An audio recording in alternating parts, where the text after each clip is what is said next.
This is in memory of Jared Orchen, and today we're going to learn from the Parsha of the week. Why are we going to learn the Parsha of the week?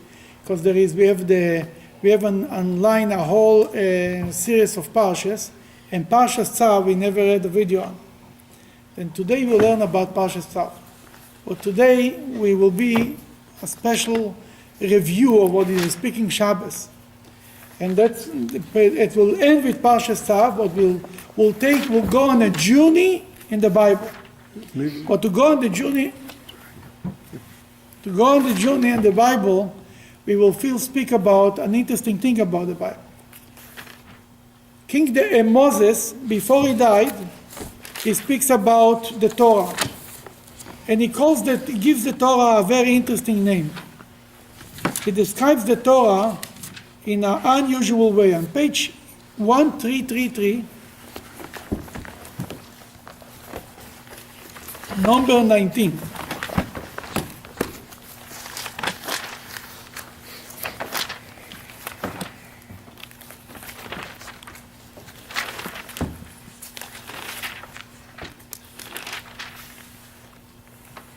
Number 19. Now, God's testimony for the future. Now, write for yourselves this song in Parshas Hazinah. write for yourself the song. V'atu kisvu lachem es hashira azot. What shira? Song. What it refers to the Torah. Moses names the Torah as a song. What lays behind this word? A song. When somebody sings a song, and if he's a good singer, the crowd screams encore, right? What is encore? Encore. You want more, or you want the same thing again? Again, right? You ever heard a crowd screaming to a rabbi, "Encore! We want the speech again"? I never met such a thing.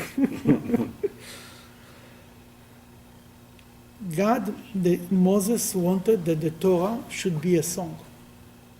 Should be singing like a song, because a song you remember. Any prayer you sing it, you remember. Anything it's not sung, nobody knows.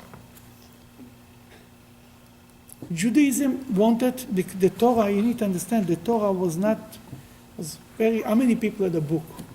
The only way to remember the Torah is reviewing it again and again and again in a song.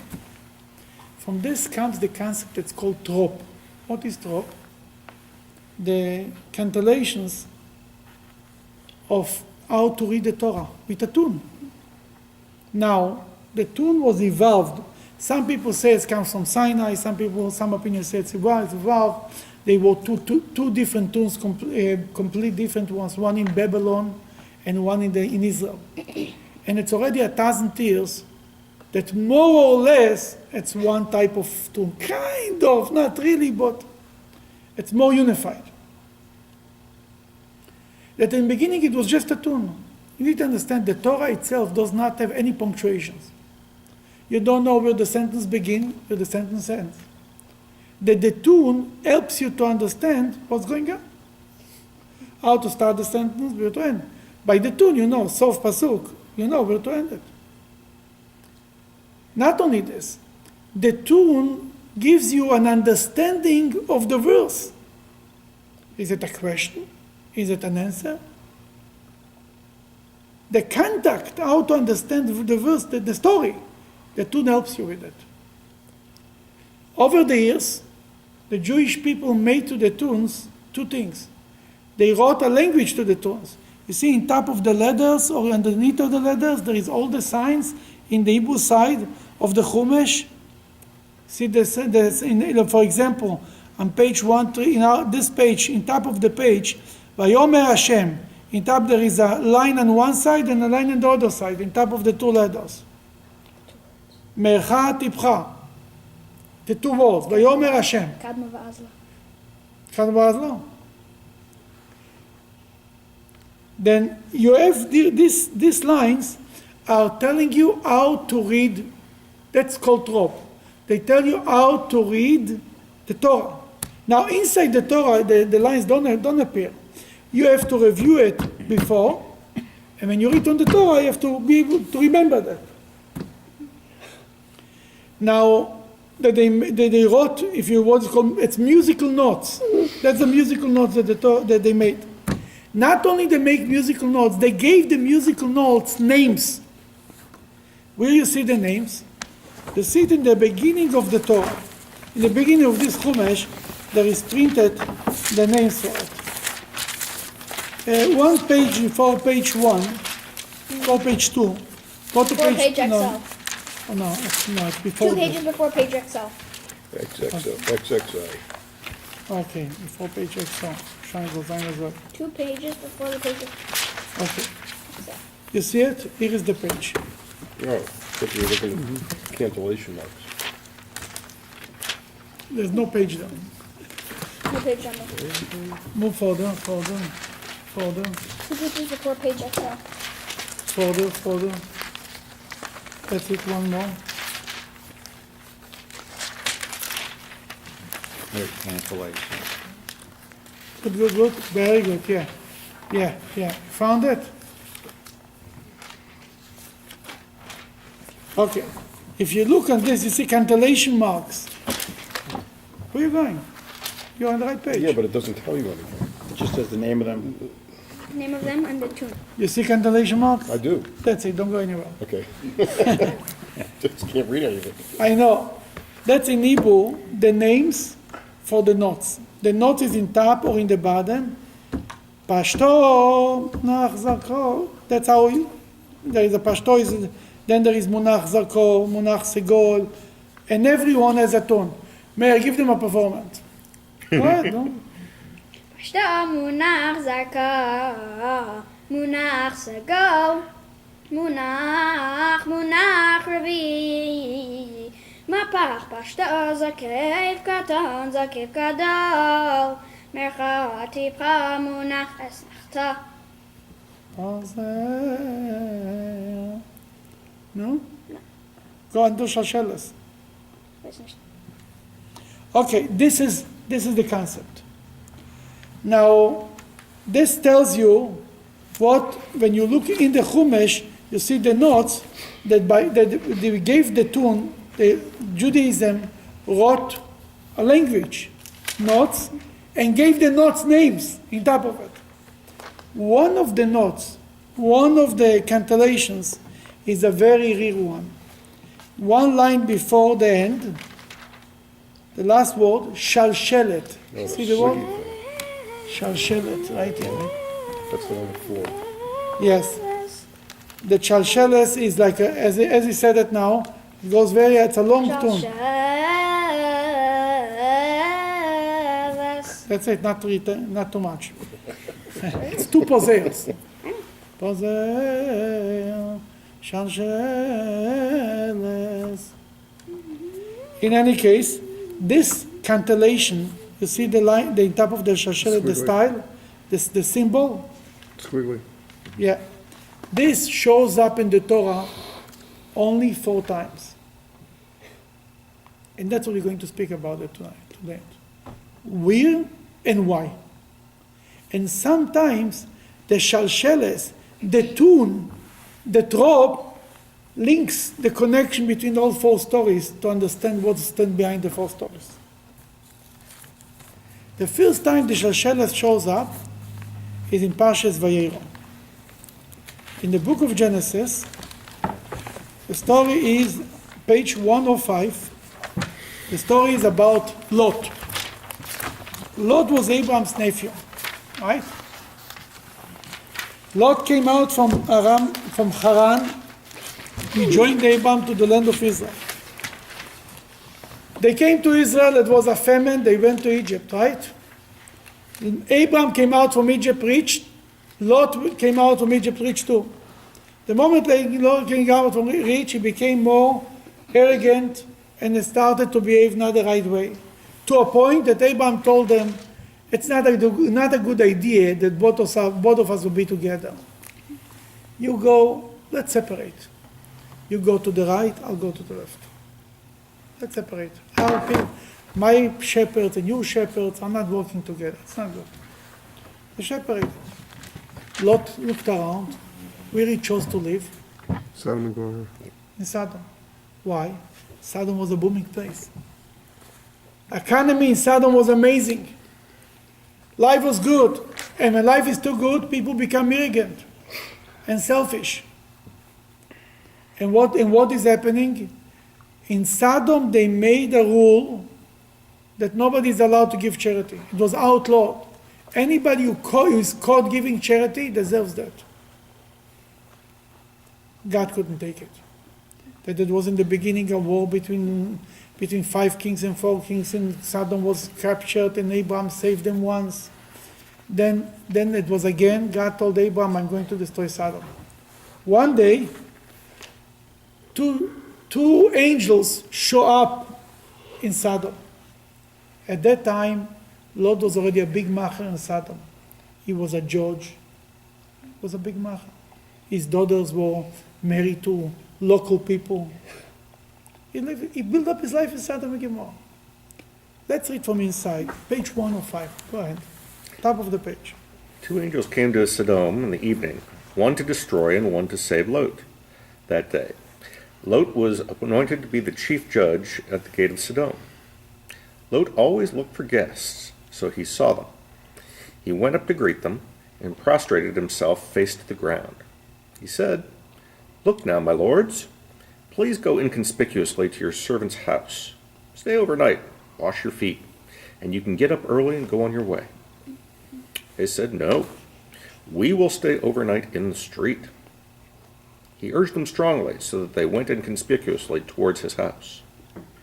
When they came to his house, he made them a feast, and he baked matzahs, since it was Pesach, and they ate. Before they went to bed, they were talking about the wickedness of the people in the city. Okay, Mark, you want to continue?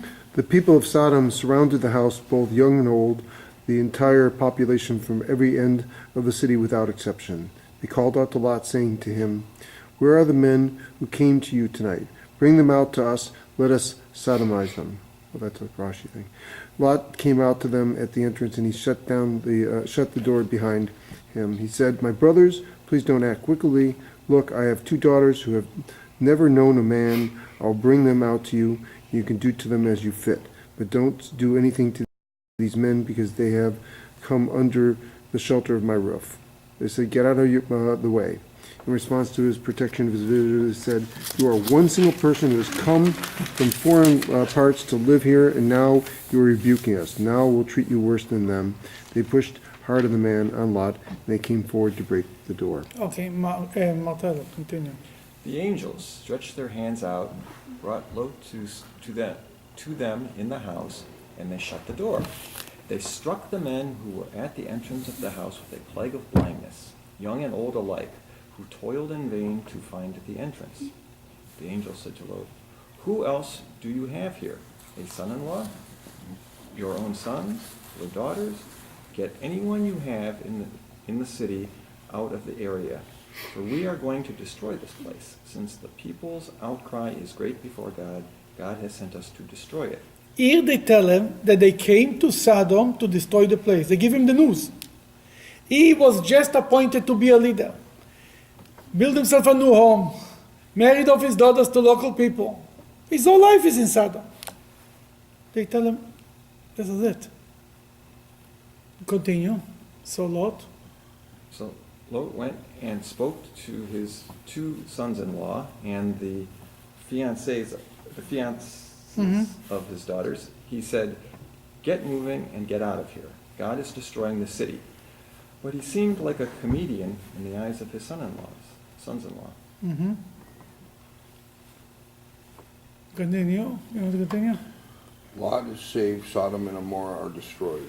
As the dawn was breaking, the angels hurried Lot, saying, Get up and take your wife and your 2 daughters who are willing to come, so that you won't be wiped out because of the city's sins. In trying to save his money, he was delayed. He was delayed. Out of God's pity, continue, I'm sorry. Out of God's pity for him, the angels took hold of his hand, his wife's hand, and the hands of his 2 daughters, and they took him out, placing him outside the city. Okay, here we go. Lot, they told Lot, get out, quick, it's destroying. He delayed, he hesitated. And the word of Vayitma'ama in Hebrew, it comes here in this line, right after the verse Tet Zayin, you see, Vayitma'ama.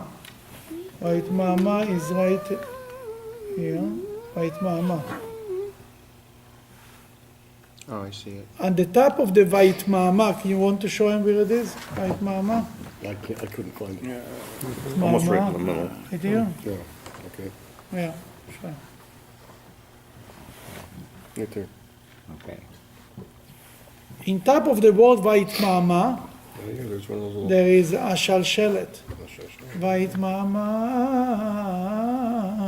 Why was he? What was the Shalshelet? And he hesitated. He had a dilemma. What should he do? Should he go or should he stay? It was a very hard decision to make, and he couldn't make it. They had to pick him up and put him out of town. Him and his wife and his daughters. If not, they would be destroyed too. That's the first time there is a Shalshelet in the Torah. And the word Vayitma'ama. Lot was not sure what to do, and he had to make a quick decision. Here, the angels helped him. Is that the original Torah script? Is what you're saying? The original Torah that was there? Or was that But added? whenever the tune was put together, Okay, there is only 4 Shalshelets. okay. 1,000 years, 1,500 years, Yeah. 2,000. It's for sure very, The very Masoretes were putting this together 1,000 years ago. thousands. Yes, for sure. Yeah, the people who did it, actually, good point you make. The people who really organized it together are the people from Tiberia, 1,000 years ago, who were big. They were keeping the Masoret. They were counting every word, and they actually kept also. There is the famous Bible. I forgot what the name is. The Bible of. Yes, from Ben- Syria. Mhm. Yeah. The Bible from Syria, and it was how it came to Syria from Israel, from Israel. Tiberia. What was the name of it? I forgot. The one with all the It's props. Leningrad Codex is not the one. The other one is the not Sinai Codex. Ben something, Ben Shalom, no, Ben It's Yaakov. the text that's used today. For Yeah, the, that for everything the is other based Bible. on that. Uh-huh. That's a whole discussion about it too, but yeah, in general, basically these people in Tiberias 1,000 years ago, they put together everything together. They are the final say on these issues, on the tune, on every word in the Torah, what is the correct spelling, and so on and on. And Tiberias is part of what's now Israel or is Yeah, other it's country? Yeah. around like Gal, like It's in the Israeli, in the Hebrew University in Jerusalem, owns this Chumash from 1,000 years ago. But the sad part is Tanakh, I forgot. The sad part is that it was in Syria for hundreds of years. The Jews in Syria gave their life to protect it. When they finally brought it to Israel, some people stole some pages and sold it. I think a third of it's missing. Something. Yeah. I have to remember the name. 1 second.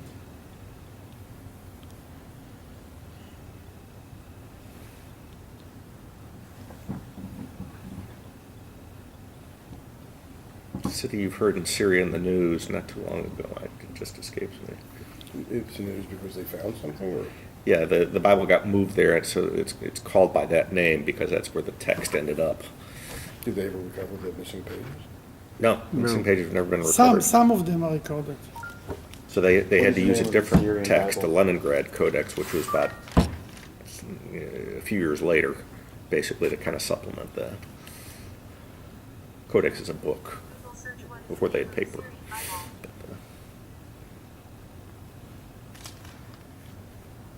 I thought the codex was like. Aram Tzova. Keter Aram Tzova. What's it called? Keter Aram Tzova, in Hebrew at least. Yeah, what is it? Aram Tzova is the biblical name for Syria. Mhm. Yeah. But in English, there's a different name, I Yeah, know. different name. Yes. In any case, this is the first time there is a Shalshelet. The second time is one Parsha later. The story with Abraham, and Abraham calls his servant, right? On page 139, Abraham called his servant and tells them, I want you to look for a shidduch for my son Isaac. What's the name of the servant? Eliezer. Page 139.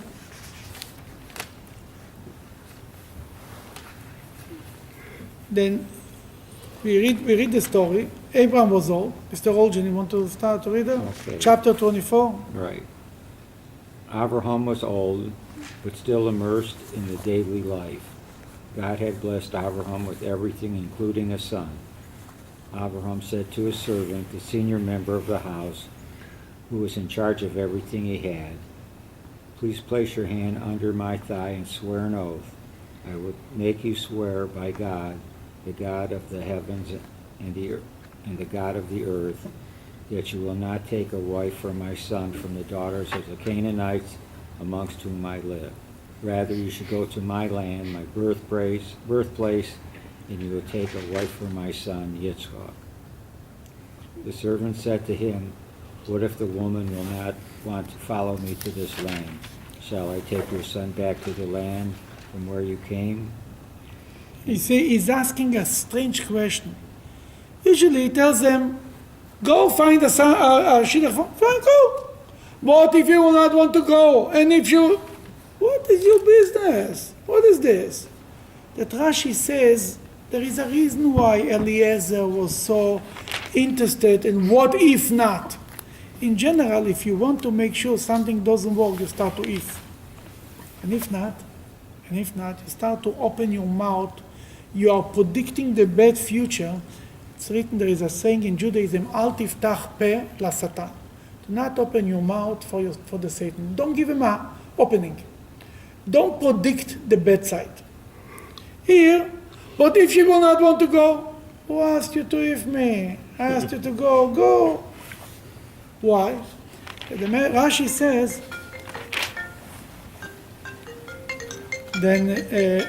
says, I'll close mine too, that Eliezer had a daughter, and he wanted to marry Isaac's son. Eliezer wanted to be a mechutonim. It's a word that says exists only in Hebrew and in Yiddish. No word in English for mechutonim. How you call your child's in-laws? There's no name for them. It's my child's in-laws. There's no name. In Hebrew there is a name. In Yiddish there is a name, mechuton. Eliezer wanted to be a mechuton with Abraham. He wanted his grandchildren should be the grandchildren of Abraham too. Very nice. But guess what? Abraham told them, it's all nice and fine. You're a good guy. You're a wonderful guy. But you are a descendant of Canaan, of Ham, and I am a descendant of Shem. Right? The two sons of Noah, Shem and Ham. And Ham was cursed, and Shem was blessed. And it doesn't go together. Basically, the idea that to marry within the family started by Abraham. That he says, you're all nice and fine. Eliezer was his closest person, and he trusted him with everything. He told them, but for marriage, it's a different story. But now Eliezer is on the road, and he's traveling. We'll turn the page.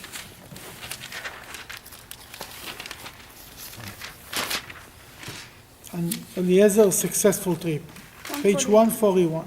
Right? Continue. The servant took 10 camels from his master's stock of muzzled camels, and he left. In his hand was all his master's belongings. He set out and went to Aram Naharaim, Nahor's city. He made the camels lie down outside the city, beside the well of water, towards the evening time when the girls go out to draw water. He said, here he had a prayer. Go ahead.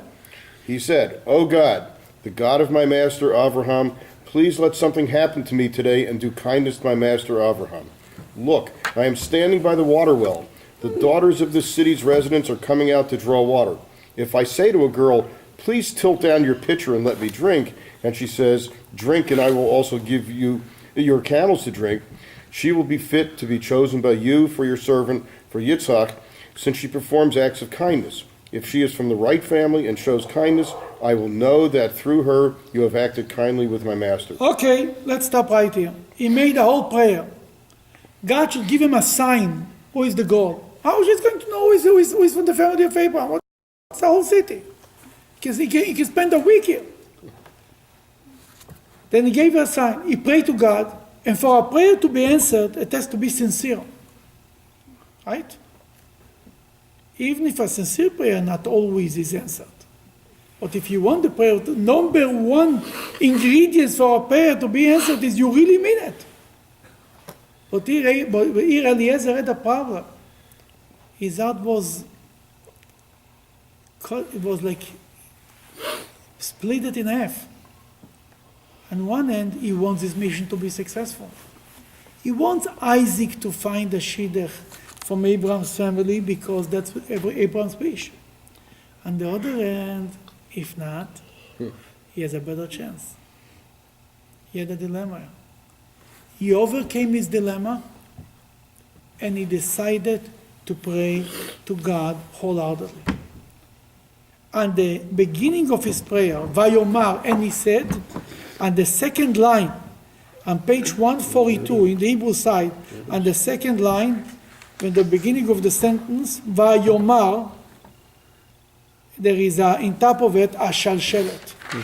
See it? Yeah. Vayomar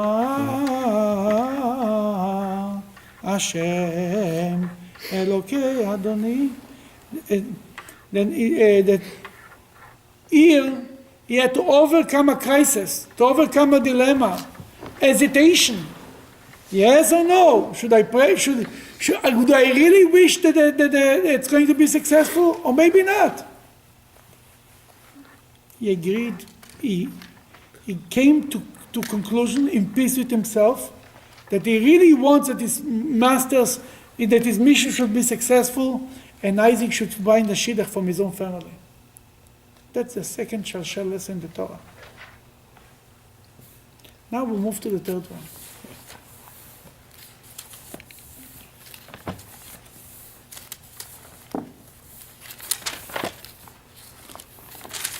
Going to page 261. The story of Joseph. No matter what topic you talk about in the Torah, you almost can never run away from the story of Joseph. It's such a trauma that everything in the Torah is connected to it. Joseph was sold by his brothers, hated, sold. I came lately to the conclusion, and all happened because Rachel died. If Rachel would be alive, everything would be different. It would never happen. She would keep the house together, the family together. She would make sure everything is in place. Rachel died, the whole house fell apart. From the point of Jacob was not the same person. The whole thing. Other people took control. The kids took control of the house, and that's what happened. They sold Joseph. They wanted to kill him, right? Lucky Joseph, they didn't kill him. They sold him. Joseph is in Egypt. He has nowhere to look back. He's not going back. His future is Egypt, right? That's his future. God blessed him. He was sold to a very powerful man as a slave. Who is Potiphar? The chief executioner. You can just imagine that was number 2 after Pharaoh. The chief executioner in Egypt was the guy that everybody was afraid of him, and could be Pharaoh himself. But let's read now, page 261, top of the page.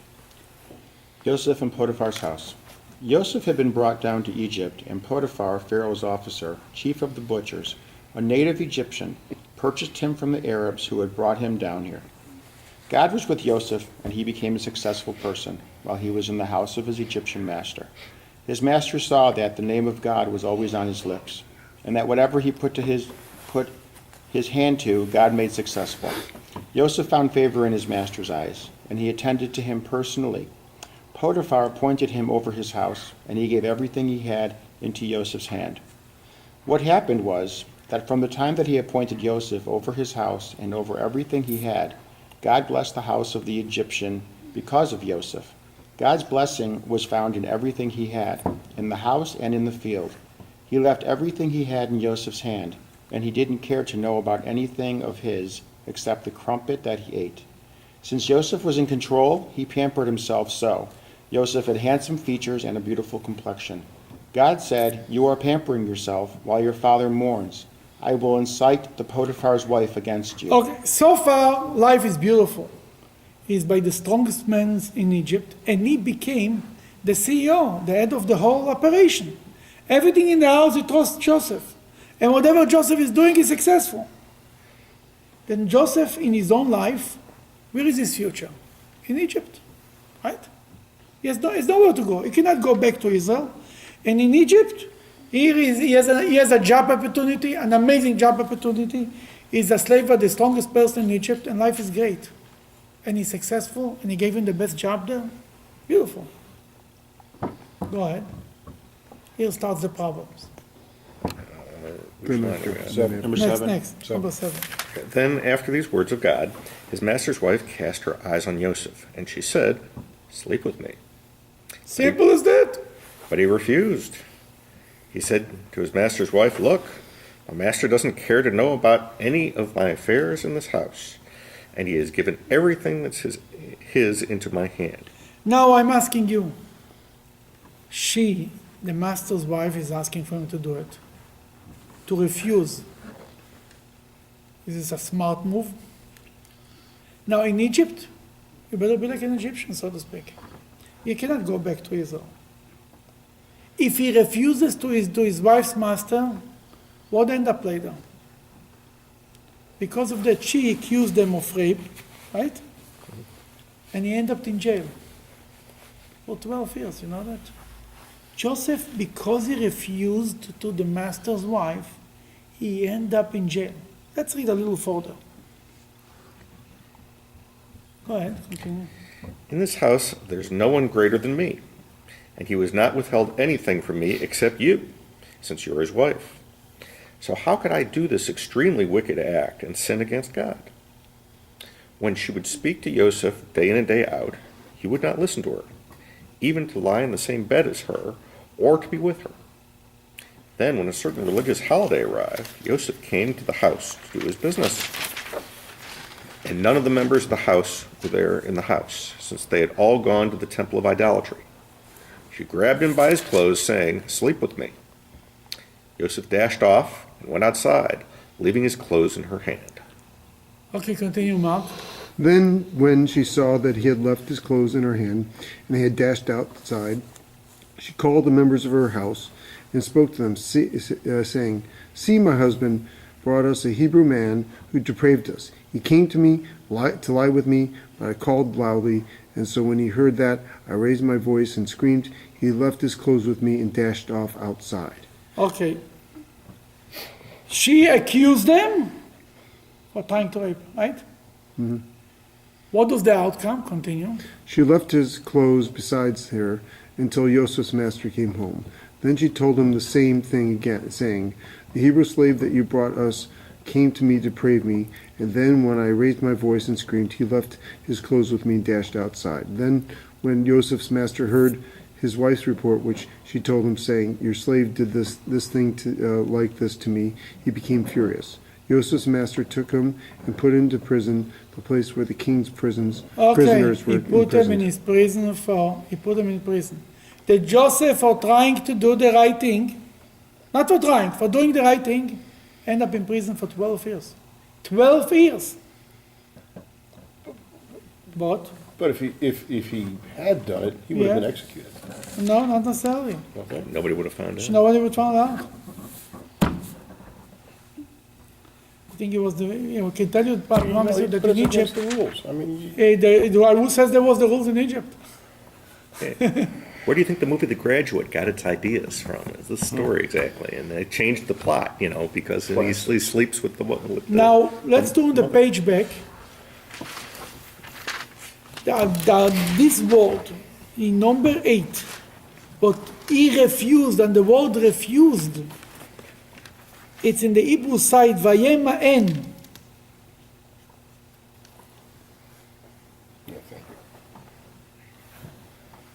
Found it? No, it's higher. Vayemen is here. Chet, where is the verse Chet? 1, 2, 3, 4, 5, See Vayemen? 7, Vayemoen. And he refused. The Torah knows it was a big decision. Very hard to make this decision. He had to overcome everything, all his gather every power he had. Because he had no righteousness point of view, he's away from his family, he's divorced from his family. His future is in Egypt. Now he's killing his future in Egypt too. Now he really has nowhere to go. It's almost like when Esther went to the king. She knew she's risking her life. Same thing is here. This hesitation that he had to be with her, to refuse, and he did never hesitate. It's written that he came to the house and he almost did it because she seduced him so hard. But then he looked in the window and Joseph looked just like his father Jacob. And he saw Jacob. And when he saw Jacob, he thought to himself, he remembered his father. He stood in front of his father. So how could he do such a thing? That saved his life. That saved him. That was the third Shalshelet. The big decision that had to be taken place. Yes or no? I'm on this side or on this side? The fourth Shalshelet is in Parshat Tzav. The Parshat that we just learned this Shabbos. And the fourth and the last one, that's it, there is no more in the Torah. And I'm telling you not because I know all the Shalshelet in the Torah, I remember because I read it for somebody who knows. Then I will not take credit for it. So the people from Tiberias really knew this well. You Backwards can and say forwards, this up and again, my I mean, friend. really. down. They were the Bible scholars, literally. They put it together. Yeah. They had to go over all the errors and prior editions and things like that and standardize the text. I see. I thought the text was standardized from the very first one. Still it was, there is an argument about a few words, how you spell it in a way that does not make them different in the meaning of the word. There is, I think, 4 words or 7 words that there is argument. Spell it with a vav, without a vav, things that Hey doesn't, or Aleph. huh? It's a hey or an Aleph at the end. Only one word, 10.5. But wasn't the Torah kept letter for letter? Yes, but still, because it was from so many countries, and they came together, somebody had to clean it up, so to speak. Mention how many copyist errors there were before they really standardized Yeah. it. Even today, there is a computer that checks mezuzahs, film, and sefer Torahs. That the computer program finds mistakes that 10 scribes cannot catch. 10 scribes. You take a mezuzah, you give it to 10 scribes. That's their business. That's their job. They check the mezuzah, check. Good. Put in the computer, extra vav. Because a human being has 10% error, something like this. They say the best person who checks. We're talking about human beings wrote the Torah, not angels. So they made mistakes, but it was different mistake. The great rabbis had to sit together and from enough copies to come to the conclusion what's the right version of every verse. Again, it wasn't big mistakes, but in spelling. In this page, you can write otam with a vav, you can write otam without a vav. Sometimes E is U, sometimes U is E. It's complicated. The fourth time is on Parshat Tzav, page 665.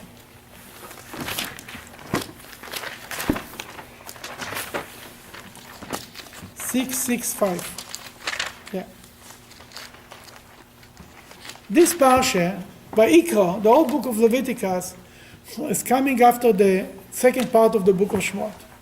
What was the second part of the book of Shemot? Building a sanctuary for God. Why you build a sanctuary for God? Because of an atonement for the golden calf. Right? In the sanctuary for God are going to be put in, what are going to put in there? The Ark of the Covenant. And this will be the place of sacrificing. The holiest place on earth. A home for God on earth.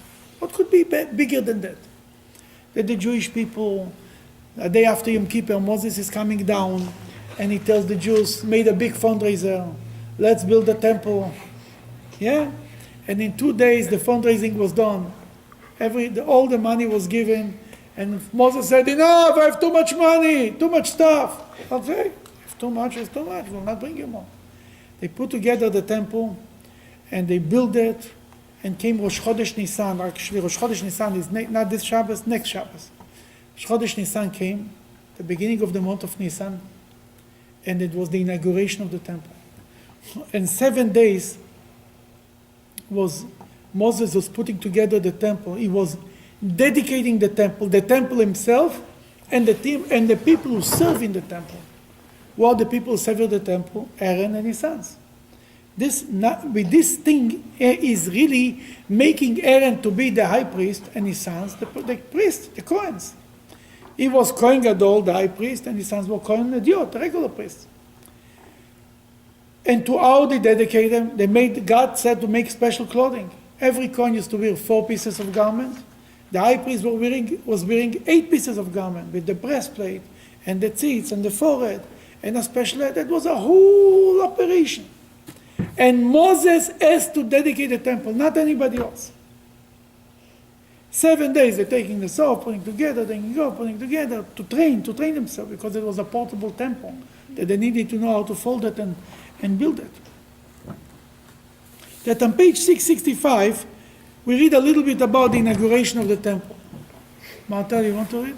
God spoke to Moshe, saying, take Aharon and persuade him to come along with his sons, take the garments, the anointing oil, the sin offering bowl, the 2 rams, and the basket of unleavened bread, and assemble the entire community at the entrance of the tent of meeting.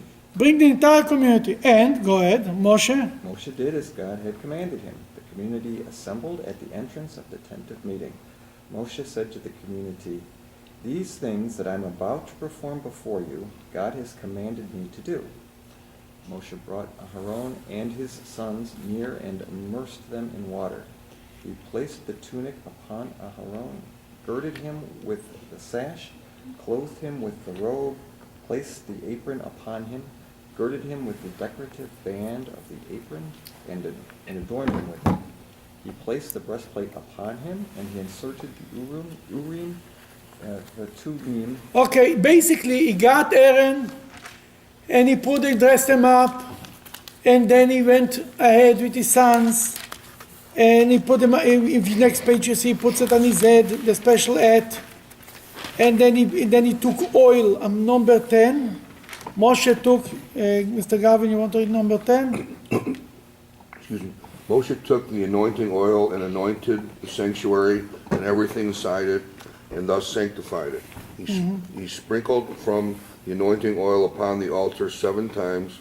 He anointed the altar and all its apparatus, as well as the washstand and its base, to sanctify them.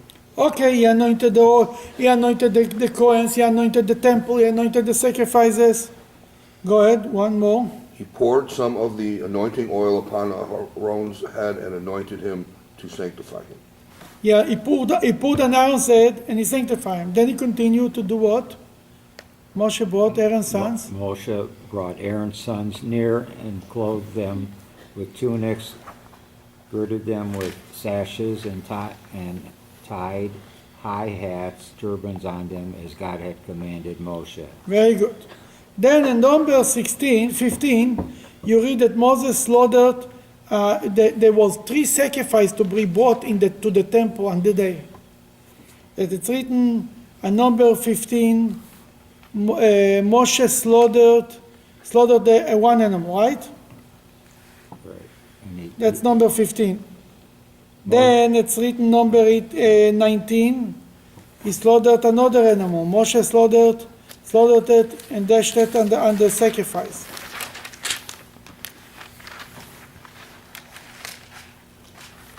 Then he comes to the 3rd sacrifice on page 669. The 3rd and last sacrifice, number 23. Moshe slaughtered it. If you look on the Hebrew side, 1, 2, 3, 4, 5 lines from the top, It's beginning a new sentence. Vayishchat, and he slaughtered. In top of the word, there is a Shalshelet. Vayishchat. What's a Shalshelet? Paul hesitated. Moses hesitated. What was he hesitating? He wasn't a priest. Oh, and some people say he hesitated because he had to give over the control over the temple and he's not the high priest. Because it's written in the Medrash that how Moses was supposed to be also the high priest in the beginning. When he lost it. He lost it. When Moses met God the first time at the burning bush, Moses said, no, I don't. Well, what was Moses' excuse? He was slow of speech. Slow speech. What God told them? Therefore, what should I do? What are you going to Give do? you Aaron. I'll give you Aaron, right? And Aaron will help you. Give you Aaron, right? I wanted to give you to be the king and the high priest. You don't want. Give Aaron to be the high priest. You don't want the full job? Fine, we'll split it. Aaron. That's when Aaron became that's when Moses lost it, the Medrash says, and Aaron got it. Here it's becomes the reality of it. But to say that Moses was hesitating for personal purposes, we expect from Moses better than that. Moses was ready to give his life for the Jewish people and told God about the golden calf, erase me from your book. Now when he gives Aaron to be the high priest, he feels left out. No. We give Moses more credit than that. Maybe Aaron's not good enough because of the golden calf. But Hashem said to give it to Aaron, obviously it's good. Maybe it's the Parsha of this week. What happened? Page 479. 679, I'm sorry, 679. In Parsha Shmini, finally came the 8th day, and the inauguration of the temple took place. And Aaron came in, and a fire from heaven came down, right? And what happened? The two sons, Nadav and Avihu, what happened to the two sons? They went into They were the, consumed by the fire. Let's read it. Go ahead. This is the passing of Nadav Nadav and and Avihu. Avihu. Each of Aaron's sons, Nadav and Avihu, took his own fire pan. They put fire in them and placed incense on top, and they brought an extraneous fire before God, which he had not commanded them to bring. Fire came out from before God and consumed them, and they died before God. Whoa. Nadav and Avihu were the two young leaders who were supposed to take over after Moses and Aaron. Moses and Aaron were brothers. Nadav and Avihu were brothers too. They were the next generation leadership. And what happened there? They came in, they got too excited, they took the incense, and they brought it into the Holy of Holies and they died. Moses hesitated.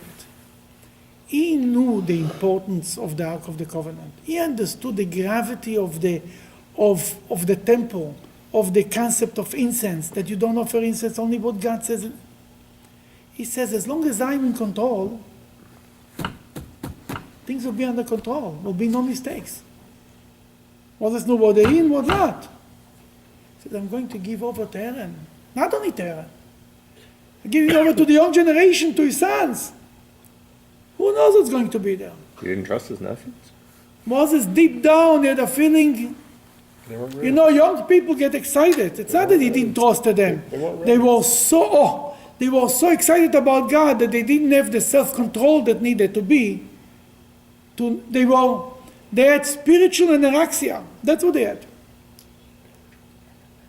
I'm trying to figure that one out. I think they have an overabundance of zeal.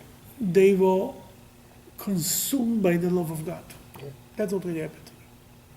And Moses had a feeling it might go too far. That when he slaughtered the last animal, and that this is it, it was like, where are we going with it? Is this the right thing? He knows Hashem says that this needs to be done. But it was very hard for him, this dilemma, to give it over. Not because he wanted to be the leader, Because he was afraid you entrusting the most important thing that you have in the hand of somebody else. And you are asking yourself, does he really know what he's having in his hand? And Giving Trump the nuclear code? No, no politics. no. Then what I mean to say is, he gave, but why he gave it? Because ultimately, we have to give over to the new generation, to the young generation. Even if you don't like it. Even it might be mistakes. The Rebbe, when he became a Rebbe, he established right away the Lubavitch Youth Organization. And he said it's not about the passport, it's about your spirit. And he says the youth will conquer the world. The youth will go out and they will change around. He says the people who are older, they're already set in their ways. He sent out the young people to go to every city, to every place, to open Chabad houses to change the world. And that's how he changed the world. And he's continuing to change every minute. Because you have to entrust the youth, even that sometimes, they will make a mistake. But keeping it to the old guys, keeping the kids by us, we're going nowhere with it. There is no future. This is the fourth time of the Shalshelet.